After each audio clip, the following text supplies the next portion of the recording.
Taste the Daily. காஞ்சிபுரத்தில் போக்குவரத்து காவல்துறையின் லஞ்ச பேரத்தை நிறுத்த மணல் லாரி உரிமையாளர்கள் காவல் கண்காணிப்பாளர் அலுவலகத்தில் புகார் அளித்துள்ளனர். ஸ்ரீபெரும்புத்தூர் அருகே செக் போஸ்ட் இல்லாத காரணத்தால் விதிகளை மீறி லாரிகள் அதிக பாரம் ஏற்றி வருவதாக கூறப்படுகிறது.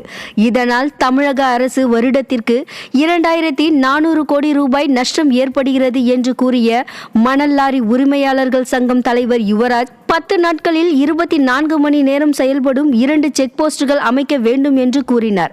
மேலும் கோரிக்கைகளை நிறைவேற்றாவிட்டால் லஞ்சம் பெற்ற காவலர்களின் பட்டியலை வெளிப்படுத்துவோம் என எச்சரித்தார். காவல்துறையுடைய அராஜகம் இப்போது இந்த 3 ஆண்டுல அதிகமா ஆயிட்டே இருக்கு. இருக்கிற காவல்துறை எல்லாம் எல்லா வாகனத்திலும் லஞ்சம் வாங்கணும்னு சொல்றாங்க. அப்போ இந்த லஞ்சம் வாங்கிறது எதில்னா பார்த்தீங்கன்னா வண்டியை நிறுத்தி சோதனை என்ற போர்வையில் எல்லாம் பண்ணுறாங்க. நாங்கள் தொடர்ந்து அரசுக்கோ போக்குவரத்து அமைச்சருக்கோ சொல்லிக்கிட்டே இருக்கோம், ஓவர்லோடு தடுங்க. தமிழகம் தான் இந்தியாவிலே விபத்தில் நம்பர் 1. 1 நாள் வரை நீலகிரி மாவட்டம் கூடலூரில் சாலை ஓரங்களில் உள்ள பகுதிகளில் வெள்ளை நிற சூரியகாந்தி மலர்கள் பூத்து கொழுக்கும் காட்சிகளை சுற்றுலா பயணிகள் ரசித்து வருகின்றனர். கூடலூரில் இருந்து உதகை செல்லும் சாலை ஓரங்களில் உள்ள 100க்கும் மேற்பட்ட ஒட்டுண்ணி தாவரங்களான குறிஞ்சி, காட்டு சாமந்தி, மூக்குத்தி பூ போன்ற ஏராளமான மலர்களின் செடிகள் இருக்கும் நிலையில் தற்போது வெள்ளை நிற காட்டு சூரியகாந்தி மலர்கள் பனி படர்ந்தது போல பூத்து காணப்படுகிறது. இந்த ரம்யமான காட்சிகளை சுற்றுலா பயணிகள் கண்டு மகிழ்ந்தனர். தென்காசியில் திமுகவை சேர்ந்த ஊராட்சி ஒன்றிய குழு தலைவர் மீது நடவடிக்கை எடுக்க கோரி அனைத்து கவுன்சிலர்களும் வெளிநடப்பு செய்தனர்.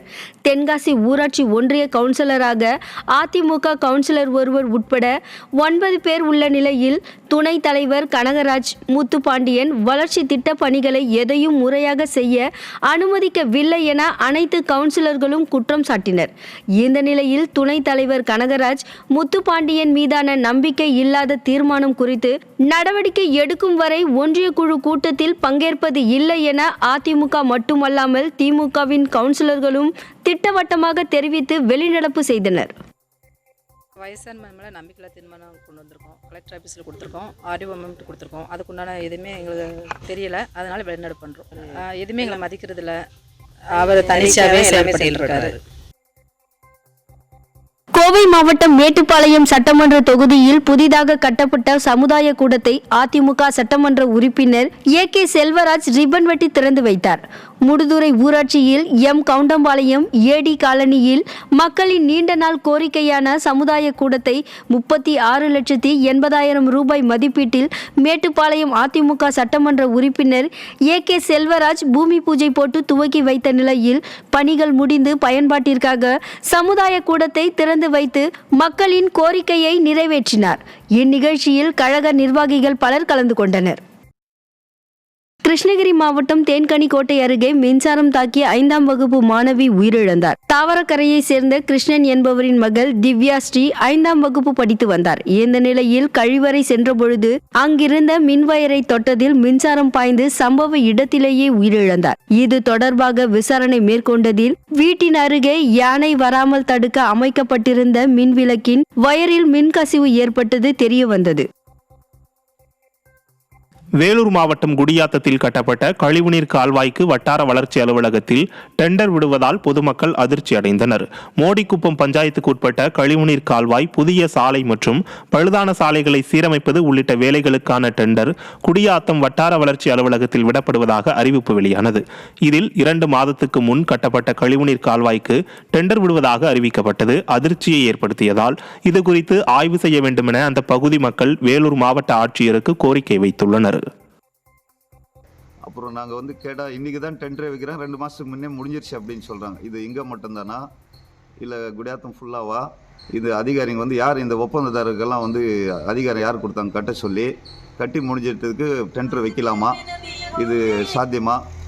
இது அரசு அதிகாரிகள் தான் மேல் நடவடிக்கை எடுத்து ஒன்றிய ஆஃபீஸில் ஒரு 120 டெண்டர் விடுறாங்க. அந்த டெண்டரெல்லாம் நிப்பாட்டி ஆய்வு செய்து டெண்டர் முறைப்படியாக விட்டால் நல்லா இருக்கும். காஞ்சிபுரம் அருகே தலையில் வெட்டுக்காயங்களுடன் இடுப்பில் கல் கட்டிய நிலையில் அழுகிய சடலம் ஒன்று கிராம குளத்தில் இருந்து மீட்கப்பட்ட சம்பவம் பரபரப்பை ஏற்படுத்தியுள்ளது. புதுப்பாக்கம் பகுதியில் உள்ள குளத்தில் 35 வயது மதிக்கத்தக்க அடையாளம் காண இயலாத ஆண் சடலம் மீட்கப்பட்டது. மர்ம நபர்கள் சிலர் அவரை கத்தியால் தாக்கி கொலை செய்து கல்லை கட்டி குளத்தில் தூக்கி வீசியிருக்கலாம் என கூறப்படுகிறது. திறனற்ற திமுக ஆட்சியில் சட்டம் ஒழுங்கு சந்தி சிரிப்பதாக குற்றச்சாட்டு எழுந்துள்ளது. திருப்பத்தூர் மாவட்டம் நாட்றம்பள்ளி அடுத்த வெள்ளநாயக்கநேரி சாலையில் உள்ள அரசு மதுபான கடையில் வாங்கிய மதுபாட்டிலில் பூச்சி இருந்ததால் மதுப்பிரியர் அதிர்ச்சி அடைந்துள்ளார்.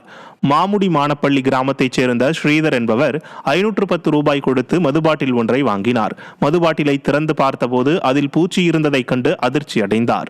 இது குறித்து கடை ஊழியரிடம் கேட்டபோது அவர் அலட்சியமாக பதிலளித்ததாக ஸ்ரீதர் தெரிவித்தார்.